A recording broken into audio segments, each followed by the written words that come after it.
Bienvenidos a la entrevista de la semana con temas que importan, que preocupan, al cual le dedicamos un análisis profundo aquí en Deutsche Welle. Bienvenidos, yo soy Pia Castro y nos vamos rápidamente al sur de Chile. El conflicto mapuche vuelve a empañarse por la violencia. Ocupación de alcaldías, huelgas de hambre, incendios, ataques armados, turbas civiles y desalojos forzados han sido los ingredientes de este cóctel explosivo que ha generado una escalada de violencia, quizás sin precedentes en el sur de Chile, conocido como este conflicto mapuche o causa mapuche, que está sin resolver entre comunidades de los pueblos originarios y el Estado chileno. La Araucanía, en una zona donde gran parte de los recursos naturales del que tanto depende Chile para su economía se encuentran allí. Este recrudecimiento de la violencia polariza aún más a un país que este año tendrá elecciones generales y en donde en estos momentos están por elegir las personas encargadas de redactar la Constitución de Chile. Está con nosotros el historiador, profesor, académico de la Universidad de Santiago, postdoctorante del Centro de Estudios Interculturales Indígenas de la Universidad Católica y autor de varios libros sobre este tema mapuche, Fernando Pairicán. ¿Qué tal? Muy buenas noches, gracias por atendernos aquí en Deutsche Welle. ¿Por qué esta escalada de violencia ahora? Hay tres razones a mi juicio, ¿no? Una es histórica, que está relacionado con el proceso de ocupación que el Estado chileno y argentino desarrollaron sobre el pueblo mapuche entre el año 1860 a 1883. Una ocupación de carácter militar y luego política. Y en esa ocupación no tomó en consideración los acuerdos políticos que los antiguos líderes de nuestro pueblo, lo que nosotros denominamos los nidos loncos, firmaron con la élite republicana de ambos países. Y en esos acuerdos señalaban, o parlamentos como se denominan acá, que el río Biobío era la frontera entre ambos pueblos, entre el chileno y el mapuche. El Estado chileno no aceptó esos acuerdos, o mejor dicho, pasó a llevar los mismos acuerdos que sus líderes habían ratificado luego del derrumbe de la corona española en 1818 en adelante, ¿no? Eso es un antecedente histórico, porque el movimiento mapuche actual, desde el año 1984, pide el reconocimiento del Tratado de Tapigüe, que se firma en 1825 con la República Chilena, que acuerda que el río Biobío es la frontera entre ambos pueblos.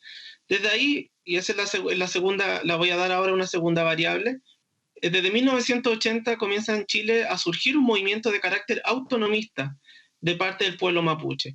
Esto significa sobrepasar la demanda de por tierra, que fue la dinámica de la primera etapa del siglo XX, una lucha por la tierra, a una lucha por el territorio que significa poder político.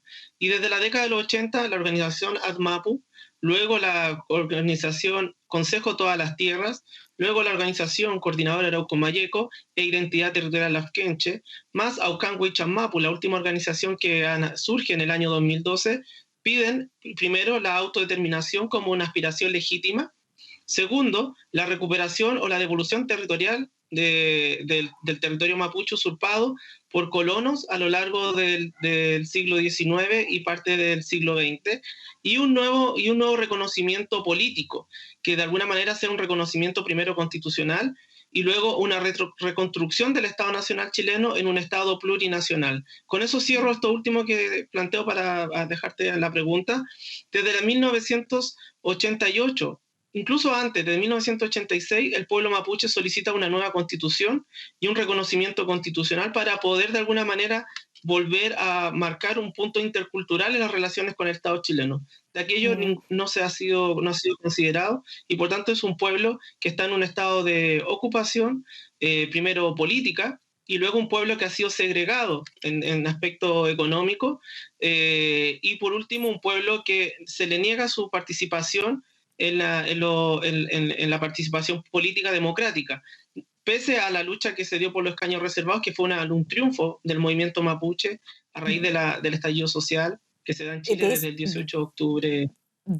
De eso vamos a hablar ahora. Distintos actores se culpan en estos momentos mutuamente sobre el recrudecimiento del conflicto allí, de la violencia, la policía, el narcotráfico, bandas criminales, jóvenes mapuches radicales, empresas forestales. ¿Quiénes son los responsables de esta escalada en estos momentos?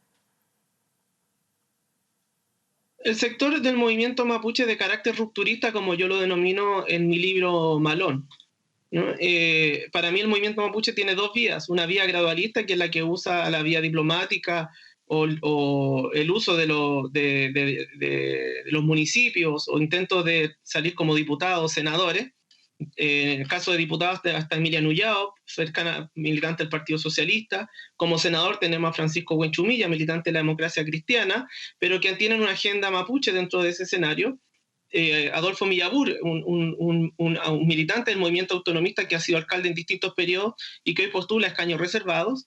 Y esa línea del movimiento se complementa con lo que yo denomino en Malón la vía rupturista al movimiento mapuche, que es el movimiento que no cree necesariamente en la institucionalidad y piensa que la autonomía, la autodeterminación se construyen desde abajo a partir de las recuperaciones de tierra, y esas recuperaciones de tierra generan un poder político dentro de esas comunidades para ir generando territorios autónomos en pos de lo que se denomina el proceso de liberación nacional mapuche. Esas dos Fernando, líneas del movimiento mapuche... pero un sector del mundo mapuche dejó de creer en el Estado, como usted recién dijo, quizás cansado de las promesas incumplidas. Yo quiero saber si este grupo se ha radicalizado. Por eso que te hablo de esas dos líneas políticas del movimiento autonomista, ¿no?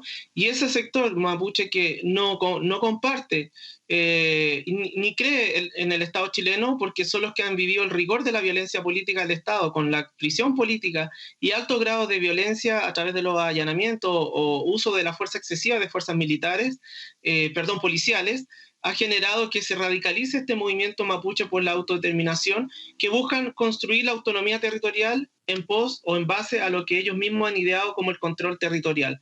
Y este movimiento mapuche sigue actuando de forma política, haciendo acciones de sabotaje contra sus grandes enemigos, que son las empresas forestales, o los enemigos históricos, como los denominan, que son los agricultores o colonos, que llegan con la ocupación de la Araucanía y son parte y complementan el ejército chileno como parte también de fuerzas, no sé, pues, paramilitares que son parte de la ocupación de la Araucanía. Y luego, y con lo que cierro, agricultores que van llegando durante el siglo XX a un territorio conquistado y se le entrega tierra en las antiguas zonas mapuche. Yo quiero saber cómo se lidia con estos sectores, por ejemplo, violentos en los territorios. ¿No son sectores los que están quizás frenando el diálogo? El gobierno ha dicho claramente que mientras haya violencia no habrá el diálogo. ¿Hay una discusión interna entre la nación mapuche de cómo lidiar con este radicalismo o hay consenso de violencia? El Estado chileno lo ocupa como un discurso para no avanzar en los derechos políticos del pueblo mapuche, ¿no? Esa visión de condicionar los legítimos derechos según ONU.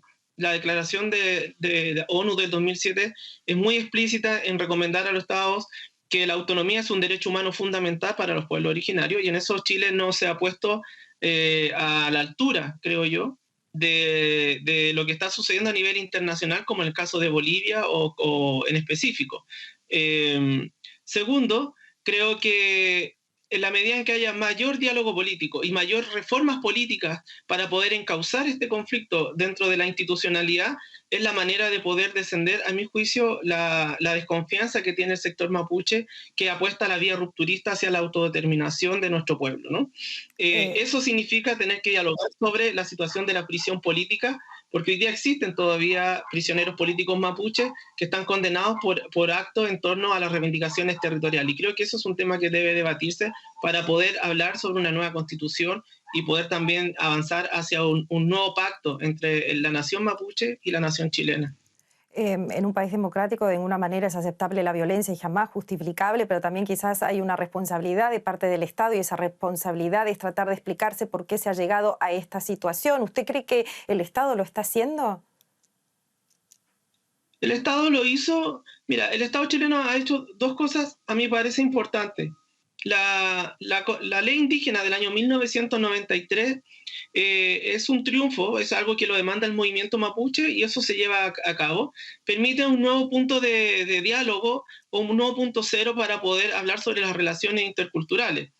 Los principales avances de esta ley indígena es el reconocimiento de la calidad indígena de sus habitantes, ¿no? Y políticas de autoafirmación para poder ingresar a la educación o incluso restitución territorial, ¿no?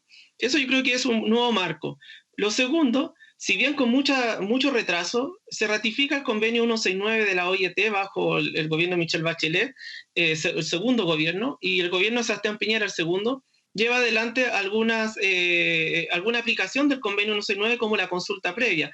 No obstante, ambos gobiernos plantean que la consulta no es vinculante, por ende es de alguna manera una consulta una consulta consultiva, decimos acá en el territorio mapuche, porque de alguna manera si no es vinculante en verdad no tiene mucho efecto en su praxis, ¿no? Luego se han hecho políticas de multiculturalismo en torno a fomentar identidades de carácter en una visión más economicista.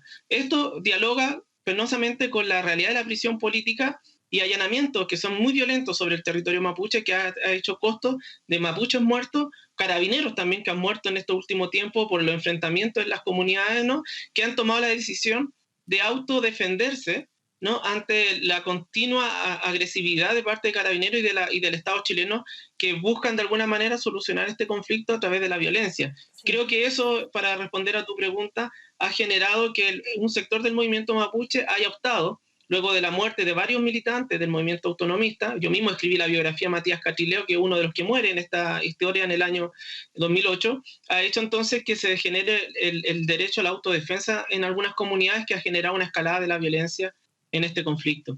Estamos en el momento donde se puede rediseñar el concepto de un nuevo Estado con la nueva Constitución. ¿Qué esperan ustedes de esta gran posibilidad? Nosotros consideramos que es un avance.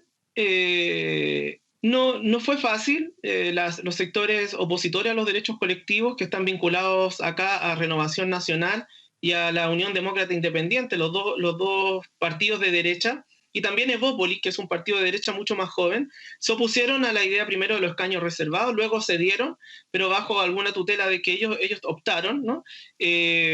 No están de acuerdo con la idea de la plurinacionalidad, y creo que se retrasaron bastante, obstaculizaron el debate sobre los escaños reservados. Cuando la población chilena fue a votar por el plebiscito, no estaba claro sobre los escaños reservados, eso se postergó. Nosotros como mapuches planteamos que esto es importante, planteamos que las personas deberían ir a ese referéndum teniendo claro la idea de los escaños reservados, ¿no?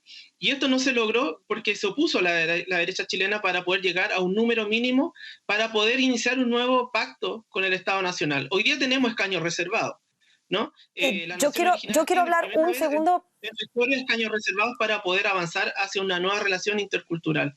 Muy bien, Chile no ha sido el mismo en los últimos años. Usted habló de la sociedad, con el estallido social hemos visto la fuerza que ha tomado todo este tema de la cuestión mapuche. La sociedad chilena ha dado muestras de solidaridad y ha enarbolado la bandera mapuche en cada una de estas manifestaciones que vimos en los últimos años, en medio de la discusión política que el tema genera.